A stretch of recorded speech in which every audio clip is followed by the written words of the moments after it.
The prince, realizing the importance of the operation the emperor had entrusted to him, pressed forward, knowing that Bagration had long and difficult defiles to traverse between extensive marshes, and he resolved to forestall the Russian at the end of these defiles, even if only with the head of his column. He accordingly informed the king of his intended movement. However, not only did the king give a cold reception to the officer who handed him the orders, but he even permitted himself to pass unsuitable comments about them, and, as I have said, took himself off with his guard. He had planned.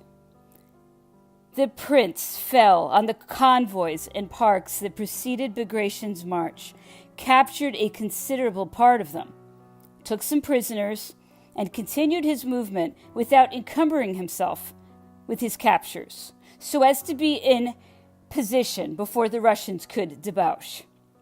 Not being in sufficient force, after the king's departure to give battle in open country, he took up his position before Molyhue, toward which town Bagration was heading, for the king of Westphalia's disobedience had saved him by facilitating his change of route.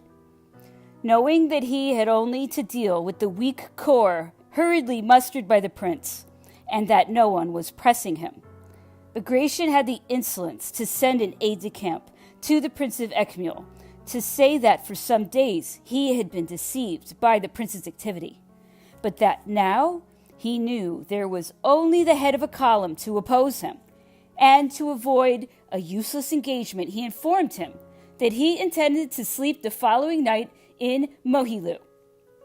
Instead of replying to this boastful impertinence, the prince strengthened his position as best he could.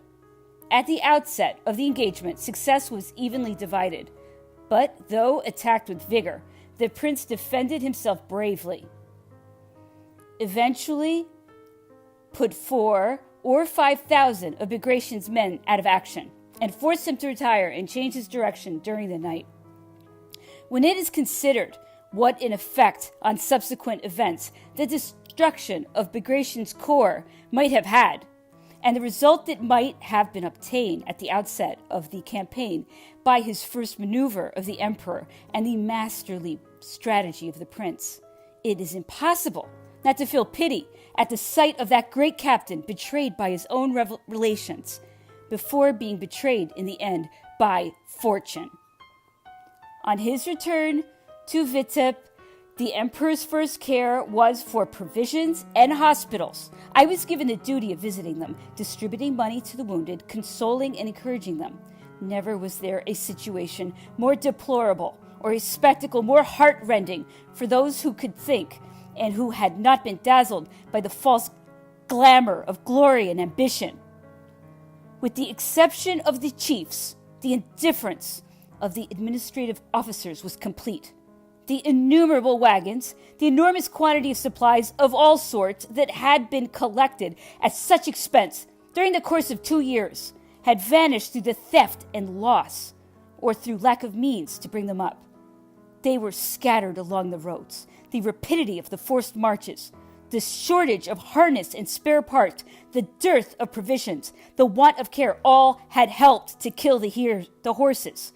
This campaign at express speed from Niemen to Vilna and from Vilna to Vitebsk had, without any result, already cost the army 2 lost battles, and it deprived it of absolutely essential provisions and supplies. To ensure that no indiscreet word should be uttered, the emperor had consulted no one. Consequently, our wagons and all our transport, built for metalled roads and to accomplish ordinary distances, were in no way suitable for the roads of the country we had to traverse.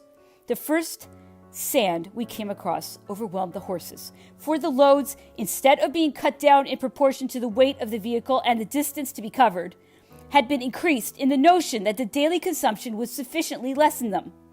But in working out this scheme of daily consumption, the emperor had not taken into account the distance it would have had to be covered before the point was reached when the consumption would begin.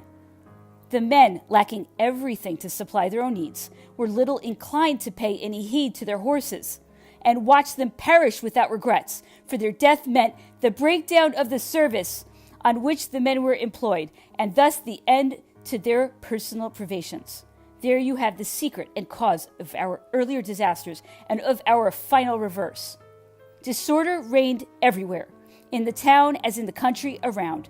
Everyone was in want. The guard was no better provisioned than the other corps, and thence arose indiscipline and all its attendant evils. The emperor was angry and took the corps commanders and administrators to task with something more than severity, but this did no good in the face of the continued failure to bring up rations. From a spirit of inexplicable and unpardonable meanness, the provisioning of the ambulances had been inadequate. Even the personnel was too scanty. Never had carelessness been carried to greater extremes by the underlings of the administration. Never had the courage of unfortunate men had been more abused. The army surgeons and the administrative chiefs, as praiseworthy for their zeals as for their talents, were in despair at the state in which they found the hospitals. In vain did they endeavor to make up by their care and attention for whatever was lacking. We had got only so far as Viteb. We had not fought one battle, and there was not even any lint. The emperor was extremely preoccupied, and though such behavior was by no means usual with him, was often in such surly humor that he was careless in the expressions he used towards those who displeased him.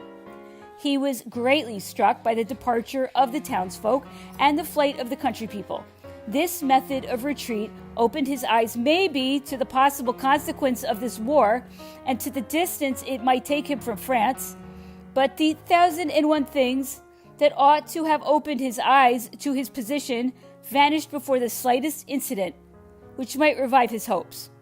A captured Russian officer brought to headquarters raised his spirits. He assured the emperor that battle was certain to be given before Viteb, that it had only been put off because a letter had been received on the 27th from Prince Bagration containing news that he would not be able to join the army until they reached Smolensk.